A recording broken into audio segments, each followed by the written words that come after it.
ಓಂ ಶ್ರೀ ರಾಘವೇಂದ್ರಾಯ ನಮಃ. ಕಲಿಯುಗದ ಕಲ್ಪವೃಕ್ಷ ಕಾಮಧೇನು ಗುರುರಾಯರ ಪರಮ ಭಕ್ತರೇ, ಇಂದಿನ ಈ ವಿಡಿಯೋ ವಿಶೇಷವಾಗಿದೆ. ನಿಮ್ಮ ಮತ್ತು ನಿಮ್ಮ ಕುಟುಂಬದ ಇಡೀ ಜೀವನದ ದಿಕ್ಕನ್ನೇ ಬದಲಾಯಿಸಬಲ್ಲದು. ನಾವೆಲ್ಲರೂ ರಾಯರನ್ನು ಶ್ರದ್ಧೆಯಿಂದ ಪೂಜಿಸುತ್ತೇವೆ. ರಾಯರ ಆರಾಧನೆಯಲ್ಲಿ ಅಡಗಿರುವ ಇಂದಿಗೂ 99% ಭಕ್ತರಿಗೆ ತಿಳಿಯದ 5 ಮಹಾಪವಾಡದ ರಹಸ್ಯಗಳು ಮತ್ತು ತಾಂತ್ರಿಕ ನಿಯಮಗಳು ಯಾವುವು ಗೊತ್ತಾ? ಇವುಗಳಲ್ಲಿ ನಾವು ಅರಿಯದೆ ಮಾಡುವ ಒಂದು ಸಣ್ಣ ತಪ್ಪು ನಮ್ಮ ಇಡೀ ಪೂಜೆಯ ಫಲವನ್ನು ಶೂನ್ಯ ಮಾಡಬಹುದು. ಅದೇ ಸಮಯದಲ್ಲಿ ಇದರಲ್ಲಿ ಅಡಗಿರುವ ಒಂದು ಸಣ್ಣ ಪರಿಹಾರ ನಿಮ್ಮ ಮನೆಯ ಎಂಥವುದೇ ಕಠಿಣ ಸಾಲ ಅಥವಾ ದರಿದ್ರವನ್ನು ಬುಡ ಸಮೇತ ಕಿತ್ತೆಸೆಯಬಲ್ಲದು. ಇವತ್ತಿನ ವಿಡಿಯೋದಲ್ಲಿ ಆ 5 ಚಕಿತಗೊಳಿಸುವ ರಹಸ್ಯಗಳೇನು ಮತ್ತು ಅತ್ಯಂತ ಪರಿಣಾಮಕಾರಿ ಟಿಪ್ಸ್ ಜೊತೆಗೆ ತಿಳಿಸಿಕೊಡ್ತಾ ಇದ್ದೀನಿ. ಒಂದು ಕ್ಷಣನೂ ಸ್ಕಿಪ್ ಮಾಡ್ದೇ ಕೊನೆ ತನಕ ನೋಡಿ, ನಿಮಗೆ ಅದ್ರದ್ದು ಬಗ್ಗೆ ಮಾಹಿತಿ ಸಿಗ್ತಾ ಹೋಗುತ್ತೆ. ಇನ್ನು ರಹಸ್ಯ 1, ಮಂತ್ರಾಲಯದ ಮೃತ್ತಿಕೆ ಮತ್ತು ಪವಿತ್ರ ಜಲವನ್ನು ಬಳಸುವ ರಹಸ್ಯ. ಇದ್ರದ್ದು ವಿಧಾನ ಯಾವ ರೀತಿ ಅಂದರೆ, ನೀವು ಮಂತ್ರಾಲಯಕ್ಕೆ ಹೋದಾಗ ಅಥವಾ ಹೋಗ್ಬಿಟ್ಟು ನೀವೇನಾದರೂ ಅಲ್ಲಿಂದ ತರುವ ತುಂಗಾಭದ್ರಾ ನದಿಯ ಪವಿತ್ರ ಜಲ ಅಥವಾ ರಾಯರ ಮೃತ್ತಿಕೆಯ ಮಣ್ಣು ಪ್ರತಿಯೊಬ್ಬರ ಮನೆಯಲ್ಲೂ ಇಟ್ಕೊಂಡಿರ್ತೀರ. ಆದರೆ ಇದನ್ನು ಇಡಲು ಒಂದು ನಿಖರವಾದ ವಾಸ್ತು ನಿಯಮವಿದೆ. ಮಂತ್ರಾಲಯದ ಮೃತ್ತಿಕೆಯನ್ನು ಸದಾ ನಿಮ್ಮ ಮನೆಯ ಈಶಾನ್ಯ ಮೂಲೆಯಲ್ಲಿ ಅಂದರೆ ನಾರ್ತ್ ಮತ್ತು ಈಸ್ಟ್ ಕಾರ್ನರಲ್ಲಿ ಅಥವಾ ದೇವರ ಮನೆಯ ಅತ್ಯಂತ ಶುದ್ಧವಾದ ಜಾಗದಲ್ಲಿ ಮಾತ್ರ ನೀವು ಪ್ರತಿಷ್ಠಾಪಿಸಬೇಕು. ಇನ್ನು ಇದಕ್ಕೆ ಪರಿಣಾಮಕಾರಿಯಾದ ಟಿಪ್ಸ್ ಏನು ಗೊತ್ತಾ? ಯಾವುದೇ ಕಾರಣಕ್ಕೂ ಕೂಡ ನೀವು ಮೃತ್ತಿಕೆ ಮಣ್ಣಾಗಿರ್ಬೋದು ಅಥವಾ ತೀರ್ಥವನ್ನು ಮನೆಯ ದಕ್ಷಿಣ ದಿಕ್ಕಿನಲ್ಲಿ ಇಡೋದಕ್ಕೆ ಹೋಗಬೇಡಿ ಮತ್ತು ಅಶುದ್ಧವಾದ ಕೈಗಳಿಂದ ಮುಟ್ಟಬೇಡಿ. ಜಾತಕದಲ್ಲಿ ತೀವ್ರವಾದ ಪಿತೃದೋಷ ಅಥವಾ ರಾಹು ಕೇತು ದೋಷವಿದ್ದರೆ ಪ್ರತಿ ಗುರುವಾರ ಮುಂಜಾನೆ ಈ ಪವಿತ್ರ ತೀರ್ಥದ 1 ಹನಿಯನ್ನು ನಿಮ್ಮ ಕುಡಿಯುವ ನೀರಿಗೆ ಬೆರೆಸಿ ಇಡೀ ಮನೆಗೆ ಪ್ರೋಕ್ಷಣೆನ ಮಾಡ್ಕೋತಾ ಬನ್ನಿ. ಹೀಗೆ ಮಾಡೋದ್ರಿಂದ ನಿಮ್ಮ ಮನೆಯಲ್ಲಿದ್ದ ನರದೃಷ್ಟಿ, ಶತ್ರುಬಾಧೆ ಅಥವಾ ಮಾಟ ಮಂತ್ರದಂತಹ ಭೀಕರ ಕೆಟ್ಟ ಶಕ್ತಿಗಳು ಕೂಡ ತಕ್ಷಣ ಮನೆಯಿಂದ ಹೊರನಡೆಯುತ್ತವೆ. 2ನೆಯ ರಹಸ್ಯ, ದೇವರ ಮನೆಯಲ್ಲಿ ರಾಯರ ಫೋಟೋ ಇಡಬೇಕಾದ ಅಸಲಿ ದಿಗ್ದರ್ಶನ ಯಾವುದು ಅಂತ. ನಿಮ್ಮ ಮನೆಯ ದೇವರ ಮನೆಯಲ್ಲಿ ರಾಯರ ಫೋಟೋ ಯಾವ ದಿಕ್ಕಿನಲ್ಲಿದೆ? ನೆನ್ಪಿಡಿ, ಮಂತ್ರಾಲಯದಲ್ಲಿ ರಾಯರ ಮೂಲ ಬೃಂದಾವನವು ಪೂರ್ವಾಭಿಮುಖವಾಗಿ ಅಂದರೆ ಈಸ್ಟ್ ಫೇಸಿಂಗ್ ಆಗಿ ನೆಲೆಸಿದೆ. ಇದರಿಂದ ನಿಮ್ಮ ಮನೆಯಲ್ಲಿ ರಾಯರ ಫೋಟೋ ಅಥವಾ ವಿಗ್ರಹವನ್ನು ಪಶ್ಚಿಮದ ಗೋಡೆಗೆ ವೆಸ್ಟ್ ವಾಲ್ ಒರಗಿಸಿ ರಾಯರ ಮುಖ ಪೂರ್ವ ದಿಕ್ಕಿಗೆ ನೋಡುವಂತೆ ಇಡುವುದು ಅತ್ಯಂತ ಶ್ರೇಷ್ಠ ಮತ್ತು ಸಿದ್ಧಪ್ರದಾಯಕವಾಗಿರುತ್ತದೆ.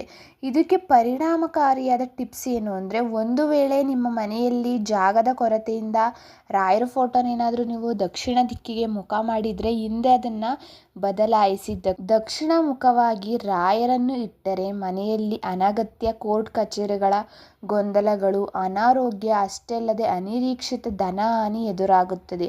ಇನ್ನು ರಾಯರ ಮುಖ ಉತ್ತರ ಅಥವಾ ಪೂರ್ವಕ್ಕೆ ಇದ್ದಾಗ ಮಾತ್ರ ಮನೆಯಲ್ಲಿ ಸುಖ ಶಾಂತಿ ನೆಲೆಸುವಂಥದ್ದು. ನಿಮಗೆ ಉತ್ತರ ದಕ್ಷಿಣ ಯಾವುದು ಸರಿಯಾಗಿ ಗೊತ್ತಾಗ್ತಿಲ್ಲ, ತುಂಬ ಕನ್ಫ್ಯೂಷನ್ ಆಗ್ತಾ ಇದೆ ಅನ್ನೋರು, ನಿಮ್ಮ ಮನೆ ಮೇನ್ ಡೋರ್ ಯಾವ ದಿಕ್ಕಿಗಿದೆ, ಬಾಗಿಲು ಕಡೆಗೆ ನೀವು ಫೋಟೋನ ಇಡ್ಬೋದು. ಬಾಗಿಲು ಕಡೆಗೆ ರಾಯರ ಮುಖ ನೋಡೋ ರೀತಿ ನೀವು ಇಟ್ಟರು ಕೂಡ ಒಳ್ಳೆಯದಾಗುತ್ತೆ. ಇನ್ನು 3ನೆಯ ರಹಸ್ಯ, ಪೂಜ್ಯಾಯ ರಾಘವೇಂದ್ರಾಯ ಮಂತ್ರ ಸಿದ್ಧಿಯಾಗುವ ಗುಪ್ತ ಸಮಯ.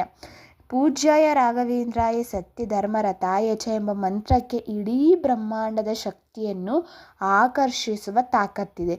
ಆದರೆ ಈ ಮಂತ್ರವನ್ನು ಪಠಿಸಲು ಒಂದು ಗುಪ್ತ ಸಮಯವಿದೆ. ಅನೇಕ ಭಕ್ತರು ರಾತ್ರಿ ಮಲಗುವ ಮುನ್ನ ಅಶುದ್ಧಿ ಸ್ಥಿತಿಯಲ್ಲಿ ಅಥವಾ ಹಾಸಿಗೆಯ ಮೇಲೆ ಮಲಗಿ ಜಪ ಮಾಡುತ್ತಾರೆ.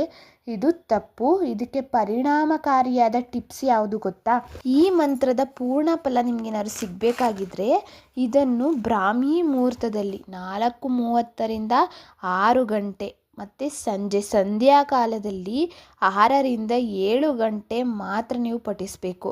ಶುದ್ಧವಾದ ಆಸನದ ಮೇಲೆ ಕುಳಿತು ರಾಯರ ಮುಂದೆ ತುಪ್ಪದ ದೀಪ ಹಚ್ಚಿ ಕೇವಲ 21 ಬಾರಿ ಶ್ರದ್ಧೆಯಿಂದ ಜಪಿಸಿದರೆ ಸಾಕು.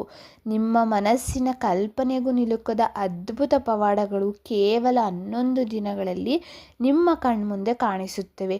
ನೀವೇನೇ ಒಂದು ಜಪನ ಮಾಡ್ಬೋದು ಅಥವಾ ಯಾವುದೇ ಒಂದು ಮಂತ್ರನ ಪಠನೆ ಮಾಡಬೇಕಾದ್ರೆ ಮೊದಲಿಗೆ ನೀವು ಸಂಕಲ್ಪನ ಮಾಡಿಟ್ಕೊಳ್ಳಿ. ಎಷ್ಟು ದಿವಸಗಳ ಕಾಲ ನಾನು ಜಪನ ಮಾಡ್ತೀನಪ್ಪ, ಯಾವ ಒಂದು ನನ್ನ ಕಷ್ಟ ತೀರಬೇಕು ಅಂತ ನೀವು ಮೊದಲಿಗೆ ನಮಸ್ಕಾರನ ಮಾಡಿ ಪ್ರಾರ್ಥನೆನ ಮಾಡಿ, ಆ ನಂತರ ತಪ್ಪದೆ ನೀವು ಎಷ್ಟು ದಿವಸಗಳ ಕಾಲ ಅಂದ್ಕೊಂಡಿರ್ತೀರೋ ಅಷ್ಟು ದಿವಸಗಳ ಕಾಲ ಒಂದೇ ಸಮಯದಲ್ಲಿ ನೀವು ಆದಷ್ಟು ಆ ಮಂತ್ರನ ಪಠನೆ ಮಾಡ್ಕೋತಾ ಬರಬೇಕು.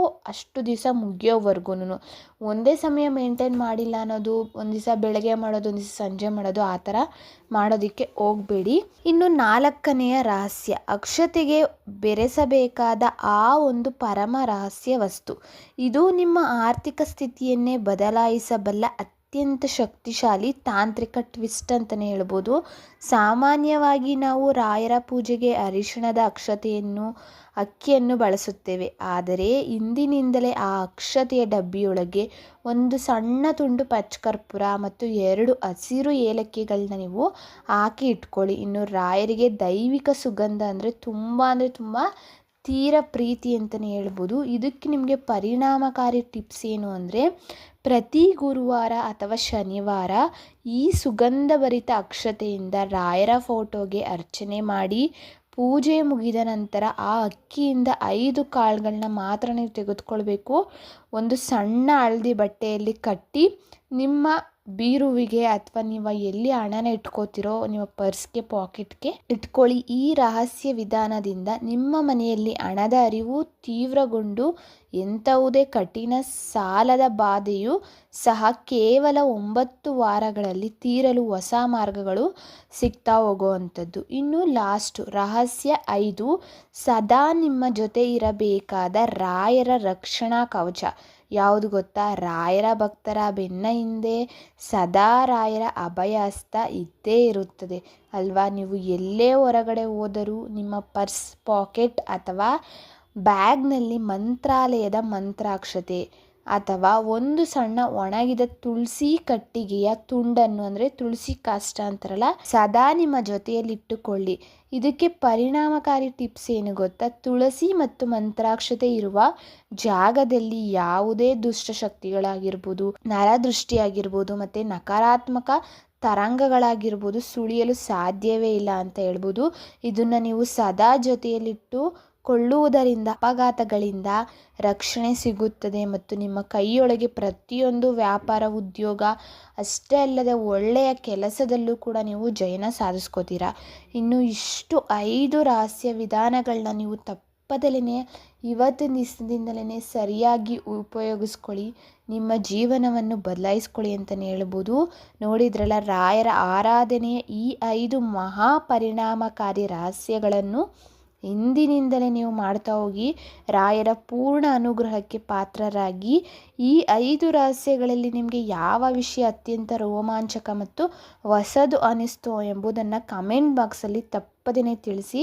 ಇನ್ನು ಕಮೆಂಟ್ ಬಾಕ್ಸಲ್ಲಿ ಓಂ ಶ್ರೀ ಗುರು ರಾಘವೇಂದ್ರಾಯ ನಮಃ ಅಂತ ಕಮೆಂಟ್ ಮಾಡೋದನ್ನ ಮರೆಯೋದಕ್ಕೆ ಹೋಗಬೇಡಿ. ಇನ್ನು ಯಾರೆಲ್ಲ ನಮ್ಮ ಚಾನೆಲ್ ಸಬ್ಸ್ಕ್ರೈಬ್ ಮಾಡ್ಕೊಂಡಿಲ್ಲ, ಮಾಡಿಕೊಂಡು ಬೆಲ್ ಐಕಾನ ಪ್ರೆಸ್ ಮಾಡ್ಕೊಳ್ಳಿ. Thank you for watching.